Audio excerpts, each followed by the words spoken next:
Hi நண்பா, எல்லாருக்கும் வணக்கம். நேத்திக்கு வேர்ல்டு கப்போட 2வது செமிஃபைனலில் இந்தியாவும் இங்கிலாந்தும் மோதுனாங்க. அதில் முக்கியமான விருந்தினராக டோனி அவர்களும் அந்த மேட்சை பார்க்க வந்திருந்தாங்க.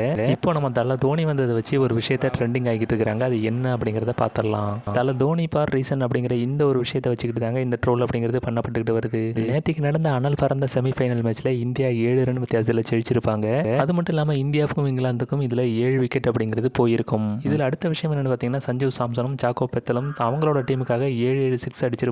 அடுத்ததா என்ன நடந்ததுன்னா, சிவம் துபே 43 ரன் அடிச்சிருப்பாப்ல. 4யும் 3யும் கூட்டினீங்கன்னா 7 வருது. ஜாஸ் பட்லர் 25 ரன் அடிச்சிருக்காப்லையா, அதனால 2யும் 5யும் கூட்டினா உங்களுக்கு 7 வருது. சாம்கரன் 18 ரன்ல அவுட் ஆயிருப்பாரு. அதாவது 8ல் 1 குறைச்சிங்கன்னா 7 வருது. அடுத்தது என்ன சொல்றானுங்க பாருங்களேன். ஹாரி ப்ரோக் 7 ரன்ல அவுட் ஆயிருப்பாரு. அது மட்டும் இல்லாமல் திலக் வர்மா 7 பால் தான் மீட் பண்ணியிருப்பாப்லையா. கடைசியாக அவனு சொன்னானுங்க, அதுதாங்க ஜீரணிக்க முடியல. இங்கிலாந்து அப்படிங்கிற அந்த வார்த்தைக்கு 7 எழுத்துக்கள் இருக்கான். மீம்ஸ் கிரியேட்டர் இதை மறந்துட்டாங்க போல. இந்தியா வெற்றி அப்படிங்கிறத கூட்டி பார்த்தீங்கன்னா மொத்தம் 7 எழுத்துக்கள் வரும். ஏன்டா நேற்றுக்கு 7 ட்ரெண்டிங் பண்ணி விட்டீங்க அப்படின்னு கேட்டிங்கன்னா, நேற்றுக்கு தலை தோனி விசிட்டராக வந்திருக்கிறாப்புல. அதனால தான் 7 ட்ரெண்டிங் ஆகிட்டு அப்படிங்கிற மாதிரி சொல்கிறாங்க. அது என்னமோ உண்மைதாங்க. இந்தியா பார்த்தீங்கன்னா 253 ரன் அடிச்சு 7 விக்கெட் எழுந்திருப்பாங்க. அதே போல் அவங்க 246க்கு 7 விக்கெட் எழுந்திருப்பாங்க. கடைசியாக கிரிக்கெட் ரசிகர் சொல்கிற விஷயம் இதான். அதாவது தலை தோனி பார் ரீசன் அப்படிங்கிற மாதிரி சொல்லி முடிச்சுட்டாங்க.